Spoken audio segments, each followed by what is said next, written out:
bunları sayıp listelediler. Hepinizden bu inanç ve bu kararlılıkla desteklerinizi bekliyoruz.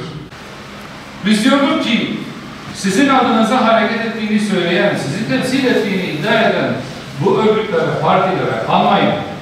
Sizin dininizi de, dünyanızı da bunlar heva ediyor. Şeyh Said'i savunuyor. Niye? Türklerin kimliğinin de anayasada tanınmasını istiyor. Yani bizim 10 yılda yapamadığımızı bunlar yaklaşık bir 10 günde kendi elleriyle yapıyorlar. Birbirimize güç vermemiz gerekiyor. Birbirimize cesaret vermemiz gerekiyor. Birbirimize ümit vermemiz gerekiyor. Ta ki bu milletin emanetini hakkıyla taşıyabilir. Bu insanların gerçek sahiplerinin bizler olduğunu da insanlara gösterebilir. Ve onları batıl yollardan çekip alıp hak yoluna koyabilir. 3 zümre var bizim temsiliyetini istediğimiz. Bir, dindar insanlar, Müslümanlar. Yıllar yılı bu ülkede dışlandılar, horlandılar, ya asıldılar, ya sürgüne gönderildiler, ya da zindanlarda çürütüldüler. Ayrım gözetmeyeceğiz.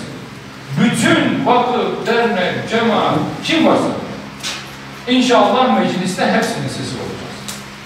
İkincisi, bu örgütün bir şekilde tasarrufu altına girmiş, onun kaldırmacasıyla bir biçimde canını da malını da heba etmiş bu milletin evlatlarının da bu milletin de yani Kürtlerin de inşallah temsilcisi olacağız.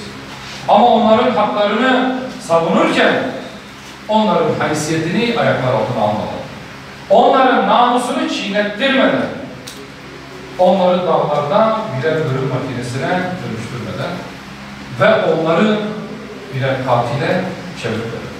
Yani silahlı, şiddetli ve her türlü gayrimeşru yolu reddederek sadece ve sadece sivil siyaset yoluyla meşru kanallardan onların haklarını savunarak onların temsilcisi olacak. Onları bu meşgum örgütün etkisinden, tesirinden ve tasavvufundan kurtaracağız inşallah. Sonuncusu garibanlar, yoksullar, yetimler,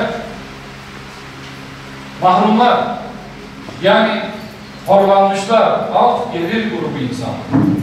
Zengin adam kendi gemisini her şekilde yürütmeyi bilir.